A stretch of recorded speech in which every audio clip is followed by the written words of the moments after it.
Bismillahirrahmanirrahim. Alhamdulillahi Rabbil Alameen. Assalamu alaikum. Mes chers frères et sœurs, vous continuez à entendre cette phrase « Allah brise l'homme qu'il veut utiliser ». Mais qu'est-ce que cela signifie vraiment?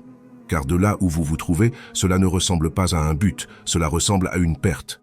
Comme si votre vie s'effondrait pendant que tout le monde avance.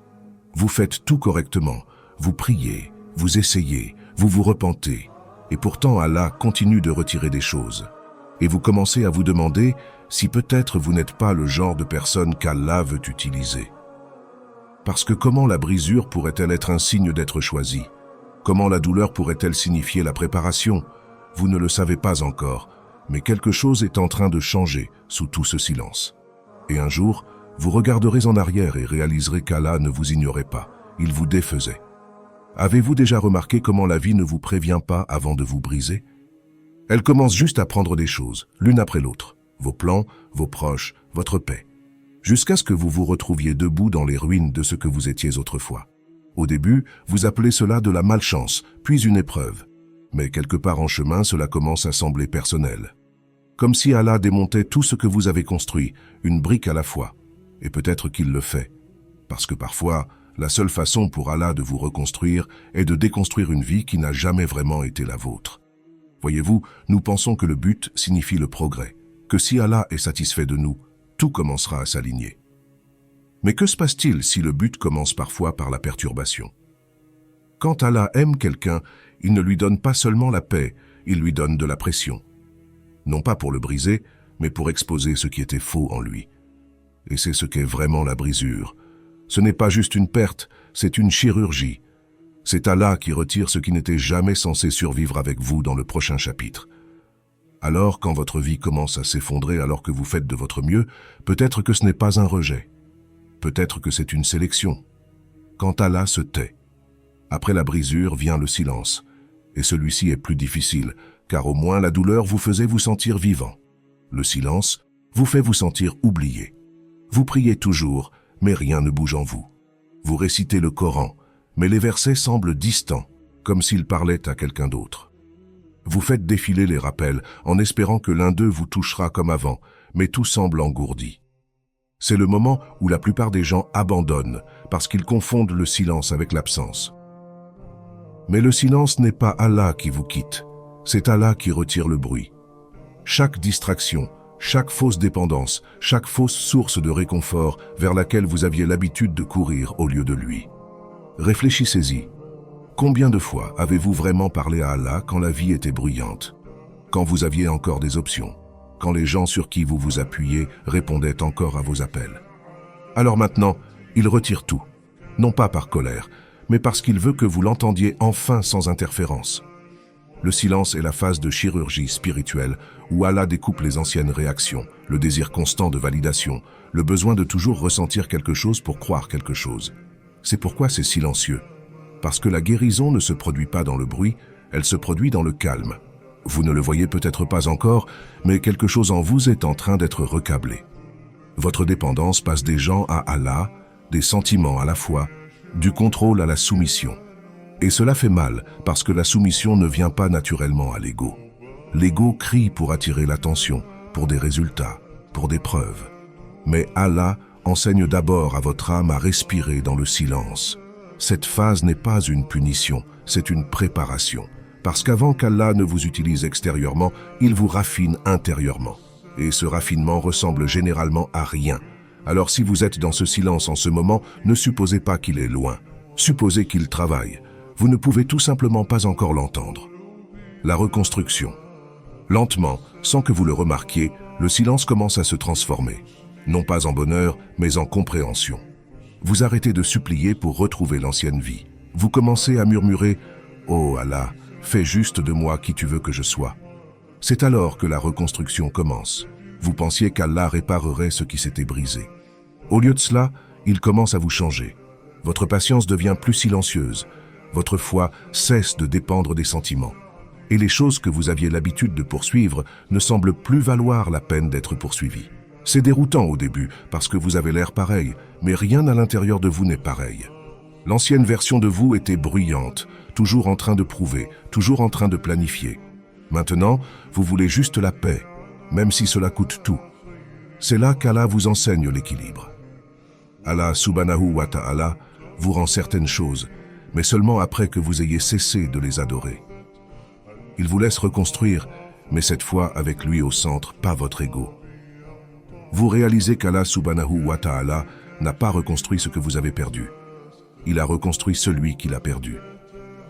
Quand la douleur commence à avoir un sens, il vient un moment, pas bruyant, pas dramatique, où tout commence à avoir un sens. Vous regardez en arrière les choses qui vous ont brisé et pour la première fois, vous ne ressentez pas de colère. Vous murmurez juste « Subhanallah, je vois maintenant ». Parce que le travail qui s'est effondré vous a forcé à trouver votre but. La personne qui est partie a fait de la place pour la sincérité. Les prières qui semblèrent sans réponse n'étaient que retardées jusqu'à ce que vous soyez prêt à les recevoir. Vous réalisez qu'Allah subhanahu wa ta'ala ne vous prenait jamais rien. Il prenait des choses pour vous mener quelque part de meilleur. Et la douleur qui vous aveuglait autrefois vous guide maintenant. Vous commencez à voir des schémas là où vous ne voyiez autrefois que la punition. Vous commencez à remarquer la miséricorde cachée dans chaque retard. C'est alors que votre cœur s'adoucit, non pas par soulagement, mais par reconnaissance. Parce que cela n'a jamais été aléatoire. C'était tout un plan. Allah subhanahu wa ta'ala ne vous a jamais brisé pour vous détruire. Il vous a brisé pour vous reconstruire en quelqu'un qui pourrait enfin voir. Quand la douleur se transforme en service. Il y a un moment après la brisure, après le silence, après la reconstruction, quand Allah subhanahu wa ta'ala commence enfin à vous montrer pourquoi.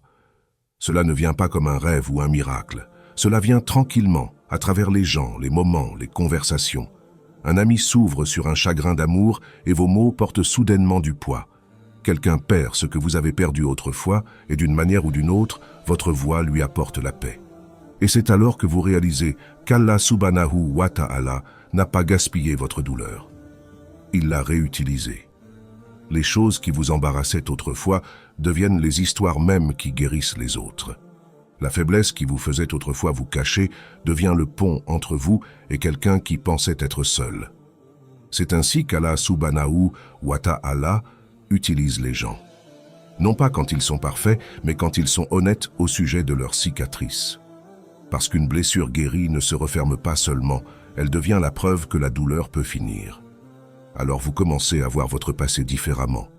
Ce chagrin d'amour vous a adouci. Cet échec vous a rendu humble. Ce retard vous a protégé. Et toutes les nuits que vous pensiez gaspiller étaient en fait les nuits où Allah subhanahu wa ta'ala vous préparait pour ces moments précis. Vous commencez à comprendre qu'être utilisé par Allah subhanahu wa ta'ala n'est pas un grand titre. C'est un travail silencieux. C'est aider quelqu'un en privé quand personne ne voit. C'est pardonner quand personne ne s'excuse. C'est montrer de la miséricorde quand vous auriez pu refléter la douleur. C'est ce que les personnes brisées font le mieux. Elles reconnaissent la brisure chez les autres. Elles sentent la douleur plus rapidement, parlent plus doucement, écoutent plus longtemps, parce qu'elles sont passées par là. Et soudain, la vie cesse d'être une question de survie. Elle devient une question de service. Vous ne priez plus seulement pour le soulagement. Vous priez pour un but. Vous ne demandez plus seulement « Oh Allah, répare-moi ». Vous murmurez « Oh Allah, utilise-moi ». Et c'est alors que vous comprenez le secret derrière tout cela. Allah subhanahu wa ta'ala ne vous a pas brisé parce que vous étiez faible. Il vous a brisé parce qu'il avait confiance que vous reviendriez plus fort et plus doux. Parce que c'est le genre de personne qu'Allah peut utiliser.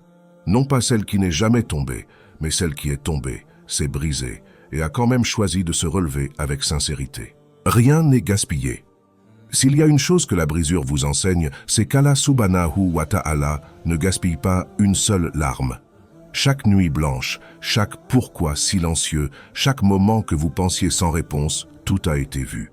Le prophète sallallahu alayhi wa sallam a dit « Aucune fatigue, ni maladie, ni chagrin, ni tristesse, ni blessure, ni détresse ne touche un croyant, même si c'était la piqûre qu'il reçoit d'une épine, sans qu'Allah n'expie certains de ses péchés pour cela. » Donc même votre silence était une adoration, même votre tristesse a été comptée.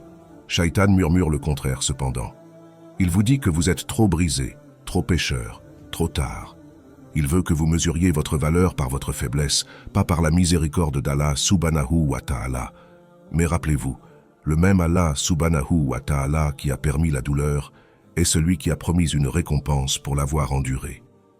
Et le même cœur qui s'est brisé sous son épreuve est celui qu'il peut remplir de lumière à nouveau, si vous arrêtez simplement de fuir la douleur et commencez à accepter qu'elle a été envoyée par lui, non pas contre vous. Tout change. Vous commencez à voir que rien n'était aléatoire, que chaque chute, chaque rejet, chaque chagrin était Allah vous éloignant de ce que vous vouliez vers ce pour quoi vous étiez destiné. Alors n'abandonnez pas vous-même. Ne croyez pas au mensonge que votre histoire est terminée. Parce que certains des croyants les plus puissants étaient autrefois des gens qui ont failli abandonner, jusqu'à ce qu'Allah subhanahu wa ta'ala leur montre pourquoi ils ne pouvaient pas. Si vous luttez en ce moment, si vous avez échoué, si vous avez perdu votre étincelle, sachez ceci. Allah ne vous a pas oublié. Il vous raffine pour quelque chose que seule votre douleur pourrait vous préparer. Si cela vous a atteint dans un moment où vous en aviez besoin, laissez un sincère « Oh Allah », reconstruis-moi dans les commentaires. Vous ne savez jamais quel cœur vos mots pourraient renforcer. D'ici là, accrochez-vous à l'espoir. Accrochez-vous à Allah subhanahu wa ta'ala. Parce que la même brisure qui vous a amené ici pourrait bien être la porte vers tout ce pour quoi vous avez prié.